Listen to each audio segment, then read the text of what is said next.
ก็ความเจริญในธรรมจงมีแด่ท่านผู้ฟังทั้งหลายและการส่งเสริมพระพุทธศาสนาจากศูนย์ส่งเสริมพระพุทธศาสนาแห่งประเทศไทยในวันนี้ก็จะพูดถึงเรื่องหลักกรรมในพระพุทธศาสนาตอนต่อไปเมื่อก่อนได้พูดถึงเรื่องของกรรมที่มันเป็นกระบวนการต่อเนื่อง3จังหวะแรกก็คือเจตนาที่เราทำลงไปพูดลงไปคิดลงไปแล้วก็ช่วงที่2ก็เป็นผลซึ่งเกิดขึ้นจากการกระทำการพูดการคิดช่วงที่3ก็คือการเป็นเจ้าของผลตรงนั้นเช่นว่ารับประทานอาหารเป็นกรรมความอิ่มเป็นผลของกรรมการเป็นเจ้าของความอิ่มคือเคยรับประทานคนนั้นก็อิ่มนั้นก็แสดงว่าเราเป็นเจ้าของผลตรงนั้นในส่วนดีหรือไม่ดีจะมีลักษณะอย่างนี้ทีนี้มันเวลาจำแนกเป็นชื่อเป็นภาษาบาลีเนี่ยแต่เรียกว่ากรรมศรัทธาคือเชื่อถึงความมีอยู่ของกรรมคือเจตนาที่บุคคลทำลงไปพูดลงไปคิดลงไปแล้ววิปากศรัทธาเชื่อความมีอยู่ของผลที่เป็นไปตามสมควรแก่เหตุดีผลดีเหตุไม่ดีผลไม่ดีทำนองว่าปลูกมะพร้าวผลก็เป็นมะพร้าวอะไรเนี่ยแล้วก็กรรมสกตาศรัทธาเชื่อในความเป็นเจ้าของผลเราทำดีเราก็ได้ดีนะที่จริงเราทำดีเราก็ได้ทำดีเราได้เป็นคนดีเราได้รับผลของความดีมันก็ทยอยกันไปแล้วก็มีความต่อเนื่องยาวนานไอ้ตัวกรรมมันไม่นานหรอกแต่ว่าความเป็นเจ้าของผลเนี่ยมันนานคือครอบครองผลอยู่นานเพราะผลเหล่านั้นก็จะต้องให้ผลไปเรื่อยๆก็ทำนองคล้ายๆกับเราปลูกมะพร้าวสักต้นหนึ่งเห็นว่าปลูกไม่นานเนี่ยแล้วความเป็นมะพร้าวนี่มาเป็นนานแล้วพอถึงบทให้ผลก็ทยอยให้ผลไปเราตายไปแล้วยังให้ผลอยู่เลยก็ผลเหล่านั้นก็ตกแก่ของทายาทเพราะกระบวนการของกรรมก็มีลักษณะอย่างนี้ในวันนี้อยากจะให้ท่านทั้งหลายได้มองพระพุทธดำรัสที่จัดไว้ในสถานที่ต่างๆในพระบาลีเป็นพุทธวจนะเองนะฮะมาความพระเจ้าจัดเองแล้วเราจะเห็นว่ากรรมมันก็คือเป็นชีวิตของเรานี่เองเป็นวิถีชีวิต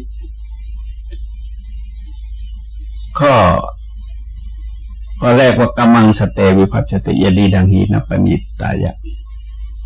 แต่ว่ากรรมย่อมจำแนกสัตว์คือให้สามและประณีตแตกต่างกันการจำแนกนั้นลองสังเกตเราจำแนกตั้งแต่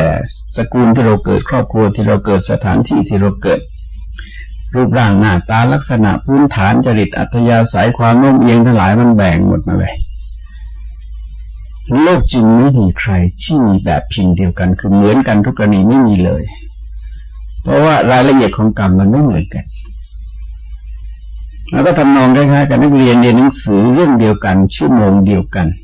แล้วครูสอนคนเดียวกันแต่ความเข้าใจในเนื้อหาวิชาเหล่านั้นจะไม่เหมือนกันมีความยิ่งความหย่อนแตกต่างกันแล้วสมมติให้เขียนแสดงความเข้าใจของเธอออกมาเนี่ยก็จะเขียนมาไม่เหมือนกันตรงนี้จึงเป็นแม้แต่ปัจจุบันเห็นว่าคนเดินไปดีๆเนี่ยมันเป็นคนดีก็ได้เป็นคนชั่วก็ได้สมมติว่าเราเดินไปด้วยกันเดินไปสัก 4-5 คนเพื่อนคนหนึ่งหกล้มเราก็เข้าไปช่วยประคองเพื่อนอีกคนหนึ่งยืนดูเฉยๆอีกคนหนึ่งหัวเราะอีกคนหนึ่งด่าส่งเลยเราเห็นว่าการกระทำตรงนี้มันก็จำแนกคนละคนที่เข้าไปช่วยนั้นแสดงด้วยความมีน้ำใจปฏิบัติธรรมเหมาะควรแก่กรณีตรงนั้นคนที่ยืนดูเฉยๆใจจืดเกินไปคนในหัวเราะมีนิสัยแย่มากไปซ้ำเติมคนที่มีปัญหาคนที่ด่าส่งเลยแย่ที่สุดไม่ด่าเขาได้ยังไงการหกล้มมันก็มีได้เป็นปกติธรรมดาแต่คนที่เขาช่วยกลายเป็นคนดีเพราะงั้นตรงนั้นคนเหมือนกันเนี่ยเดินไม่ได้กันในตอนแรกคือคนเดิน5 คนนั่นเอง คนโลภล้มได้รับการสงสารคนที่ช่วยได้รับการส่งเสริมสนับสนุนยกย่องนอกนั้นจะถูกตำหนิมากบ้างน้อยบ้างเห็นไหมการกระทำในขณะตรงนั้นก็จะแยกคนให้ต่างกันไปเองเราพูดว่าคนเราเลือกเกิดไม่ได้ในแง่ความจริงเลือกได้นะฮะแต่ว่าเราไม่มีเครื่องไม้เครื่องมือพอที่จะเลือกเพราะการเกิดมันเป็นกระบวนการของกรรมแต่ยังไงก็ตามเราก็เลือกกระทำได้เลือกไม่กระทำได้เราแสดงว่าอดีตเราอาจจะไม่ได้เลือกมาแต่ว่าปัจจุบันนี้เราก็เลือกได้เพราะความเลวความประณีตความดีความไม่ดีเนี่ยมันอยู่ที่การกระทำของเราเองแต่แน่นอนในแง่ของสังคมเนี่ยมันก็พูดยากนิดหน่อยแต่ว่าเราก็ไม่เอานิยายกับสังคมนะเพราะว่าชีวิตเราที่เรารับผิดชอบจริงๆก็คือเรื่องของกรรมในกรณีของสังคมที่เราพูดถึงความดีของคนดีเนี่ยไอ้เกณฑ์กำหนดนี่มันยุ่งยากมันสลับซับซ้อนมากเพราะมีเงื่อนไขของอารมณ์ของสังคมของการเมืองอะไรเข้ามายุ่งเยอะไปหมดเลยเช่นการยกย่องคนแล้วก็มีความพิษมีการพูดที่เราพูดว่าค่าของคนอยู่ที่ผลของงานอันนี้แสดงว่าเป็นการมองที่เนื้องานมองที่ความรู้ความสามารถมองที่ผลงานคนนั้นแล้วก็ยกย่องคือตนเป็นผู้ทำหน้าที่ยกย่องเช่นเลื่อนชั้นยศตำแหน่งของคนเนี่ยเราเห็นว่าทุกอย่างเป็นของแผ่นดินคนนั้นทำผลงานให้แก่แผ่นดินเป็นประโยชน์แก่แผ่นดินก็ควรแก่การยกย่องแต่คนที่เป็นกรรมการพิจารณานั้นมันเกิดเองมันก็กลายเป็นค่าของคนอยู่ที่คนของใคร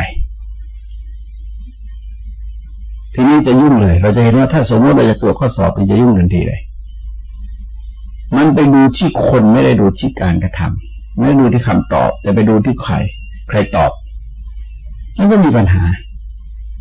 เกณฑ์มาตรฐานเหล่านี้เกิดบังคับใช้ไม่ได้เลยแล้วพอถึงก็ค่าของคนอยู่ที่คนมีเท่าไหร่แล้วก็จบสิ้นกันศีลธรรมก็ล้มละลายนั่นคือสังคมเป็นไปได้ในบางกรณีนะแต่ในแง่ของกรรมก็คงเป็นเหมือนเดิมหมายความว่าใครทำความดีก็รับผลของความดีเป็นเจ้าของผลตรงนั้นสังคมไม่ยอมรับเป็นเรื่องสังคมแต่เราก็คงเป็นคนดีในแง่ของธรรมะสังคมเราอยู่ร่วมกับสังคมชั่วระยะสั้นๆแต่กรรมเราอยู่ร่วมกับเขาตลอดกาลเราตายเขายังไปกับเราด้วยนะฮะเพราะทำยังไงถึงจะมีการเลือกประพฤติปฏิบัติที่เรียกว่าเป็นการเสริมสร้างความดีเป็นคุณค่าชีวิตได้แก่ตนเองประการต่อไปท่านบอกยังกินทีสิทธิลังกัมมังณตังโคติมาปลังการงานอะไรที่ย่อหย่อนย่อมไม่มีผลมากอันนี้หมายถึงการงานกลางๆก็ได้นะการเรียนหนังสือการทำงานการประกอบอาชีพทั้งหลายเนี่ยถ้าทำเหยาะแย่ขาดความหมั่นขยันขาดความต่อเนื่องมันผลมันเกิดได้ยากแต่เราต้องการศึกษาธรรมการปฏิบัติธรรมก็มีลักษณะเช่นเดียวกันเป็นเรื่องที่ทรงสอนให้มีความพยายามที่ต่อเนื่องจนกว่าจะบรรลุเป้าหมายตามที่ตนต้องการเพราะฉะนั้นอันนี้มันใช้ได้ทั้งดีทั้งไม่ดีนะและทั้งกลางๆแต่ว่าถ้าทำชั่วแต่น้อยแล้วก็ดีเพราะฉะนั้นถ้าจะเน้นไปที่การกระทำดีกับการประกอบอาชีพทำหน้าที่การงานทั้งหลายเนี่ยเราต้องการผลสำเร็จที่สูงเพราะงั้นจะต้องประกอบเหตุให้ดีมีความสุขุมมีความรอบคอบประการต่อไปท่านบอกว่าการนิสานิกรรมานินยันติทุกขติกรรมชั่วของตนย่อมนำไปสู่ทุกขติทีนี้คำว่าทุกขติในที่นี้หมายถึงเกิดไม่ดีนะหมายถึงเกิดในอบายทั้งสี่ประการแต่ลองสังเกตว่าที่จริงในแง่ของสังคมก็ดีในแง่ของจิตใจก็ดีมันก็นำเราไปสู่สภาพที่ทุกข์เนี่ยชั่วยากลำบากเดือดร้อนหมายความถ้าเราทำชั่วเนี่ยเราเองก็ไม่สงบใจเดือดร้อนใจก็เรียกวิปฏิสารใจอยู่กับสังคมก็รังเกียจสังคมก็มองด้วยความรังเกียจเหยียดหยามดูถูกดูหมิ่นเข้ากับสังคมก็ไม่ได้แล้วเราอาจจะถลำลึกไปอยู่กับสังคมคนชั่วไปเรื่อย คล้ายๆกับคราวหนึ่งเหตุการณ์ในบ้านในเมืองเราที่มีผู้ก่อการร้ายอะไรต่ออะไรเนี่ยเราสังเกตว่าพอถึงจุดหนึ่งเนี่ยคนถูกอาจจะมีการกระทำหรือไม่มีการกระทำก็ตามนะก็อยู่กับสังคมเขาไม่ได้แล้วก็ต้องหนีเข้าป่าบางทีก็ตะเลิดเปิดเบิงไปกันใหญ่อันนี้ก็คือตัวอย่างให้เห็นถึงว่าไอ้ทุกขติมันไม่ได้ไปชาติหน้าเพียงอย่างเดียวแต่ความทุกข์ความเดือดร้อนนี่มันเห็นกันได้แล้วในขณะนั้นเพียงแต่ว่ามันไม่ได้ให้ผลเฉพาะชาตินี้ให้ผลในชาติต่อไปแล้วก็ชาติต่อๆไปด้วยหรือว่าในจุลวรรคของพระวินัยนะฮะพูดถึงสุกตังสาธุนาสาธุความดีอันคนดีทำได้ง่ายสาธุปาเปนะดุขรังความดีอันคนชั่วทำได้ยากนั้นเป็นการแสดงถึงสภาพจิตของมนุษย์ว่าเกณฑ์กำหนดเนี่ยไม่ได้อยู่ที่อะไรนะความยากความง่ายความสำเร็จความล้มเหลวเนี่ยมันไม่อยู่ที่สิ่งนั้นเป็นอะไรแต่ปัญหาว่าใครทำล่ะในกรณีความดีความชั่วเนี่ยความยากง่ายของการทำดีทำชั่วเนี่ยปัญหามันอยู่ที่ใครทำถ้าคนดีแล้วจะทำความชั่วได้ยากมากแต่ง่ายสำหรับเขาที่จะทำความดีแต่พอถึงคนชั่วปรากฏว่าทำดีนี่ยากมากแต่ว่าทำชั่วแล้วก็ง่าย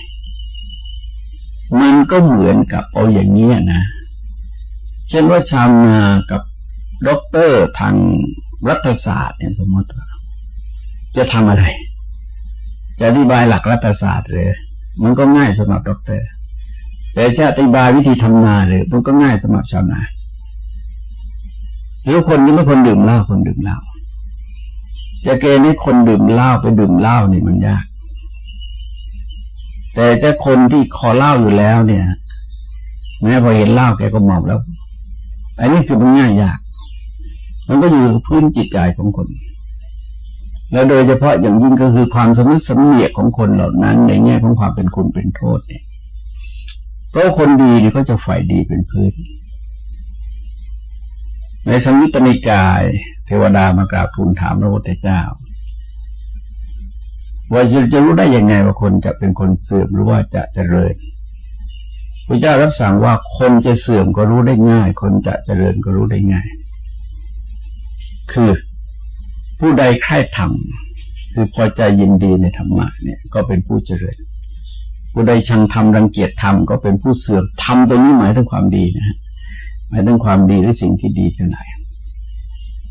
เพราะธรรมในที่บางแห่งเนี่ยมันอาจจะมากลางๆก็ได้อาจจะมาถึงกุศลก็ได้เพราะงั้นมันต้องมองว่าตรงนี้หมายถึงอะไร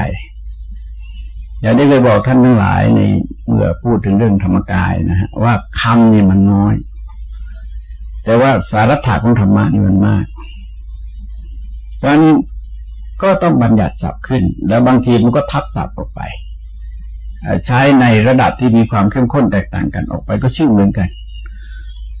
แต่ความเข้มข้นจะไม่เหมือนกันอยู่ตรงหนึ่งความหมายอย่างหนึ่งอยู่ตรงหนึ่งความหมายอย่างหนึ่งยกตัวอย่างจาคะอย่างนี้นะ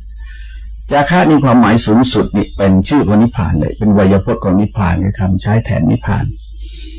อย่างที่ทรงแสดงธรรมจักรวัตนสูตรจาโกปฏินิสโกมุติอลันอนาลโยเนี่ยเราเห็นว่าจากะตรงนี้ก็หมายถึงมรรคผลนิพพานเลย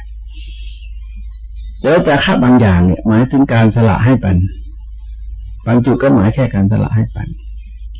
บางจุดก็หมายถึงการสละประโยชน์สุขของตนเพื่อประโยชน์ส่วนรวมเสียสละตนเองทำงานเป็นประโยชน์เกื้อกูลแก่ส่วนรวมบางทีเราเรียกว่าบริจาคก็คือปริจาคะแต่บางอย่างมันเป็นการสละความรู้สึกที่เป็นอุปสรรคขัดขวางต่อเจตจำนงในการกระทำความดีของเราจะตั้งใจทำความดีอย่างนั้นอย่างนั้นแล้วก็เกิดความรู้สึกมาขัดขวางเบื่อท้อถอยขี้เกียจเหนื่อยหน่ายเซ็งไม่อยากทำต้องต่อสู้ให้ได้อันนี้ก็คือลักษณะความเข้มข้นเห็นไหมความเข้มข้นเนี่ยมันต่างกันแต่วันนี้หาแล้วเป็นอย่างเดียวกันคือหมายความว่าการลดของกิเลสจะทำยังไงก็ไม่ว่าคือลดกิเลสแล้วจนถึงลดหมดไปในที่สุด ประการต่อไปเป็นการเตือนนะฮะจากสังยุตตนิกายสังฆาธรรมสังยุตตนิกายก็บอกว่าอากตังยุกตังไสยโยความชั่วไม่ทำเสียเลยแล้วก็ดีที่สุดเลยเพราะอะไรเพราะความชั่วมันมีผลเป็นความทุกข์ตลอดแล้วคนที่ทำความชั่วในสุดมันก็จบลงด้วยคำว่าถ้าไม่เป็นอย่างนั้นก็ดีในวันก่อนที่เขามือปืนคนหนึ่งที่ฆ่าคนมาตั้งเท่าไหร่20 คนมาสัมภาษณ์แล้วก็รู้สึกเป็นทุกข์เดือดร้อนอยู่จนถึงปัจจุบันไม่สงบแต่ก็ตั้งใจเด็ดเดี่ยวว่าจะไม่ทำบาปชนิดอีกต่อไปแล้วสมมติว่าใครจะมาฆ่าเขาก็ยินดีชดใช้กรรมไม่พกพาอาวุธมีแต่ก็เอาไปไว้ที่อื่นแล้วก็พร้อมที่จะรับผลของบาปกรรมเพราะว่ามันตามแผดเผาเข้ามาเป็น10 ปีแล้วก็อยู่ตรงนั้นในเรื่องเหล่านี้เป็นเรื่องที่เข้าใจยากนะวันก่อนเนี่ยมีคนหนึ่งเกี่ยวกับอะไรล่ะเกี่ยวกับร่างทรงของเจ้าแม่กวนอิมก็มาที่วัดแล้วก็แปลกนะคือพระเดินไปพระรูปนี้เขาเคยเป็นทหารแล้วก็ยิงผู้ก่อการร้ายตายเยอะตัวเองก็แผลเวอะหวะไปเยอะนะแล้วแกก็บวชคนนี้เห็นข้าวบอกโอ้แกบอกทีหลังนะแกบอกโอ้พระองค์นี้พวกอมนุษย์ติดตามเป็นพรวนมาเลยขอส่วนบุญแกบอกว่าถ้าเข้าป่าเจริญกรรมฐานแล้วจะไปได้ดีมากคราวนี้อันนี้คือเราก็ไม่รู้คือเขาก็ไม่รู้จักกันนะแต่เขาเห็นยังไงเราก็ไม่รู้เหมือนกันมันก็แสดงถึงความลี้ลับลึกซึ้งที่ถึงจุดหนึ่งเนี่ยมันก็ต้องใช้คุณสมบัติอีกระดับหนึ่งจึงจะเกิดความเข้าใจก็ปรากฏว่ามันไม่ใช่เป็นวิญญาณอาฆาตพยาบาทแต่ว่าเป็นวิญญาณที่ต้องการรับส่วนบุญนะขอแบ่งส่วนบุญเหตุผลท่านบอกว่าปัจฉาตปฏิตุกตังเพราะว่าความชั่วนี่จะตามแผดเผาในการภายหลังได้เห็นว่าอันนี้จะพูดถึงความชั่วแล้วก็เตือนทั้งเจตนาคือทั้งกรรมทั้งผลของกรรมและการเป็นเจ้าของผลหมายความถ้าไม่ทำมันก็ล้มหมดเลยคือกรรมไม่มีผลของกรรมไม่มีการเป็นเจ้าของผลก็ไม่ต้องมีก็จบแต่ถ้าทำมันก็กลายเป็นกรรมแล้วก็เป็นเจ้าเป็นผลของกรรมแล้วเราก็เป็นเจ้าของผลอยู่อย่างนั้นเป็นตราบาปที่ตึงตราอยู่ภายในจิตใจผ่านภพชาติต่างๆไปแล้วต้องมาบอกว่ากตัญจะสุกตังไสยโยความดีนั่นแหละทำดีกว่าเพราะอะไรเพราะมันดีอย่างเดียวเราได้ทำดีเนี่ยก็แสดงเราคิดดีเราพูดดีเราทำดีเราเป็นคนทำดีพูดดีคิดดีในขณะนั้นเราก็เป็นคนดีในขณะนั้นแล้วถ้าทำต่อเนื่องก็กลายเป็นคนดีตลอดไปทีนี้ก็ส่งสอนในรูปของการให้คิดตัดสินวินิจฉัยว่าก่อนจะทำอะไรจะพูดอะไรจะคิดอะไรก็ดูผลกระทบหมายความดูวิบากของมันก็ดูผลของมันแล้วก็การที่เราต้องรับผิดชอบในเชิงผลท่านบอกว่านาตังกัมมังกตังสาธุยังกัตตวาอนุตัปปติทำกรรมใดแล้วร้อนใจในภายหลังกรรมที่ทำแล้วนั้นไม่ดีเพราะมันต้องวินิจฉัยคือเราต้องเข้าใจว่าอะไรมันเป็นอะไรมันเป็นเหตุเกิดอะไรมันเป็นผลของอะไรเพราะถ้าเรามองไม่ตลอดแล้วมันก็กลายเป็นปัญหาทำไมเวลาเด็กๆเราจึงใช้วิธีห้ามวิธีไม่ให้ไปบางครั้งอาจจะดุบางครั้งอาจจะจับเอาไว้เพราะเด็กแกไม่รู้ว่าผลต่อไปเป็นยังไงเราทำอย่างนั้นเนี่ยต่อไปมันจะเป็นยังไงจึงต้องมีผู้ใหญ่ควบคุมอยู่แต่พอโตขึ้นถึงก็ต้องมีวุฒิภาวะในการคิดมากพอถ้าอย่างนี้ต่อไปจะเป็นอย่างนี้ถ้าอย่างนี้ต่อไปจะเป็นอย่างนี้ถ้าอย่างนี้ต่อไปจะเป็นอย่างนี้มันไปเชื่อมโยงกับเหตุแล้วก็เหตุเหล่านั้นที่จริงเราก็มีตัวอย่างบุคคลต่างๆพฤติกรรมของมนุษย์เราสังเกตว่ามันไม่มีอะไรมันซ้ำๆซากๆต่างกันเฉพาะคนทำสถานที่ที่ทำเวลาที่ท แต่ว่าเจตนาเป็นเหตุให้ทำนั้นก็อยู่ในโครงสร้างเดียวกันอกุศลก็สืบเนื่องมาจากโลภโกรธหลงกุศลก็สืบเนื่องมาจากความไม่โลภไม่โกรธไม่หลงทีนี้ท่านก็บอกให้มองว่ากรรมอะไรก็ตามที่ทำแล้วไม่ต้องเดือดร้อนใจในภายหลังกรรมนั้นก็ควรจะทำเพราะมันเป็นกรรมดีก็แสดงว่าเรามองว่าถ้าเหตุอย่างนี้ต่อไปผลจะเป็นอย่างนี้เหตุอย่างนี้ต่อไปผลจะเป็นอย่างนี้ก็ว่าไปได้เรื่อยๆแล้วก็มองอะไรเนี่ยจะลองสังเกตว่าปัญหาหนึ่งที่คิดไม่ออกนะคือปัญหาเรื่องน้ำท่วมวันก่อนนี่นั่งรถทางภาคใต้ภาคใต้นี่น้ำท่วมบ้านบ่อยแล้วก็ลัดไปดูนะจากทางสุราษฎร์แล้วก็ลัดไปออกทุ่งสงฉะนั้นน้ำท่วมบ่อยแปลกปลูกบ้านติดดินก็น้ำท่วมเหมือนว่าทำไมจะต้องแก้ปัญหาทุกปีล่ะทำไมไม่ปลูกใต้ถุนให้มันสูงหน่อยล่ะป้องกันน้ำก็ได้ป้องกันสัตว์ก็ได้ป้องกันอันตรายบางระดับต่างๆก็ได้แล้วถ้าต้องการจะอากาศโปร่งมันก็ยกให้สูงไปเลยแล้วข้างล่างก็เทพื้นเป็นที่พักผ่อนหย่อนใจอะไรวางของเล็กๆน้อยๆก็ได้เมื่อน้ำหลากมาก็ขนขึ้นเก็บข้างบนได้เป็นต้นนี้อันนี้คือสิ่งที่น่าสังเกตว่าจริงๆมันเป็นปัญหาซ้ำซากพอถ้าปลูกบ้านอย่างนี้แล้วก็หนีน้ำท่วมยากหรือบางทีเราปลูกพืชอะไรชนิดหนึ่งมากเกินไปมันล้นตลาดให้เราสังเกตว่าพืชที่ล้นตลาดนั้นไม่เคยเปลี่ยนชนิดนะอย่างแถวตัวเนี้ยแถวพวกมะนาวแถวพวกสับปะรดแถวพวกอะไรมันสำปะหลังแถวหอมหัวใหญ่หอมหัวเล็กอะไรเนี่ยพวกยางพาราพวกกาแฟพวกล้นตลาดแล้วก็ล้นตลาดอยู่ด้วยมันมีล้นตลาดมากกว่าขาดแคลน